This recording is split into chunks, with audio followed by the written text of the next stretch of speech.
Hi there. Yesterday I played with my newly repaired stand mixer and made a red velvet cake. Well, there's some good news and some bad news. The cake itself turned out to be one of the best I've made, but when I tried to glaze the cake with white chocolate, the results were less than successful. However, I'm still proud of how the cake itself turned out, and I'm more than happy to share this with you. We're using a vintage cast iron cake pan here, one that was probably made in Europe around the early 20th century. Because it's cast iron, we can put the pan into the oven and preheat the oven and the cake pan to 425 degrees Fahrenheit. This may seem like a high temperature for baking, but this is intentional, as you'll see in a minute. From here, we mix together our dry ingredients, and it's very important to whisk the dry ingredients in advance. This is to help mix air into the batter and make it lighter.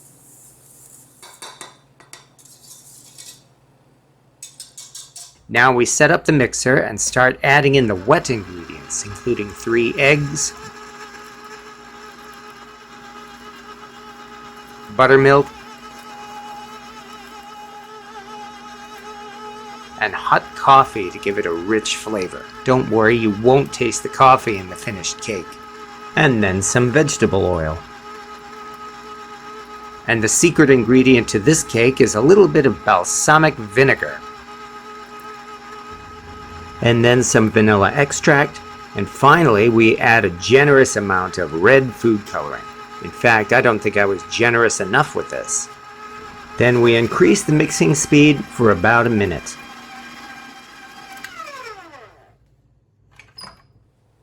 Once the batter is ready, we can take the screaming hot cast iron pan and coat every inch of it with Crisco. I've had a very high success rate with this method, and I love it because it's so easy. We can pour the extra oil into the batter and mix it together, and we pour the batter into the hot cake pan.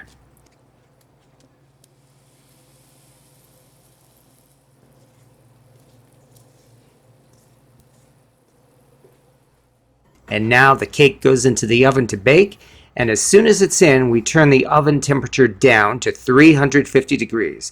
This way the temperature will decrease while the cake is baking. This particular cake pan makes cakes so well, we need to check the cake after only 40 minutes. After only 40 minutes, this cake is done. Now we wait only 20 minutes for the cake to cool and settle. And here we go again. Well, it looks like it's pulling away from the sides nicely. So I'm hoping that is a good sign. I always seem to be too stingy with the food coloring. It does not have a bright red color, but that would not affect the taste. And while the cake pan is still hot, it's time for the flip. Careful. This over.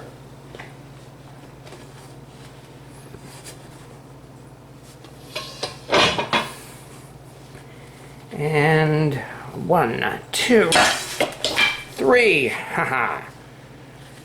And now that we've done that, in fact, we can even lift it this way. So, here goes nothing. Ha-ha! There we go.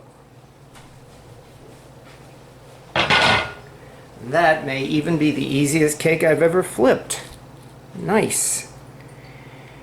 All right. The hard part is over. Oh, this feels nice and moist, which means now time to cover it and let it cool off. And here was my mistake. I tried using a method seen in an internet viral video which said to melt white chocolate using the double boiler method and then mix it for at least 5 minutes to keep the chocolate soft and ready to be spread.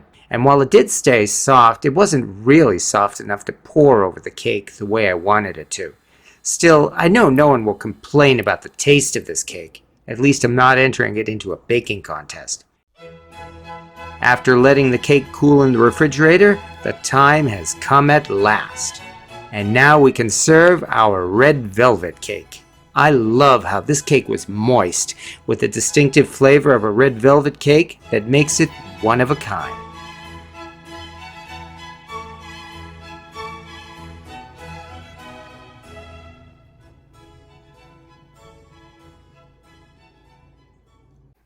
Even after several years of making cakes in cast iron, my skills at decorating a cake still leave a lot to be desired. Nonetheless, I am satisfied with how the cake itself turned out, and that at least is a recipe I'm proud to share with you. I'd like to ask you to give this a try, and I especially would like you to outdo me in cake decorating. Go ahead and send me photos or videos of how your cakes turned out on Facebook or on TikTok or here on YouTube, because the real point of all this is to have fun, and I can definitely say I am having fun using my stand mixer, my kitchen, and especially my cast iron. Thank you for watching.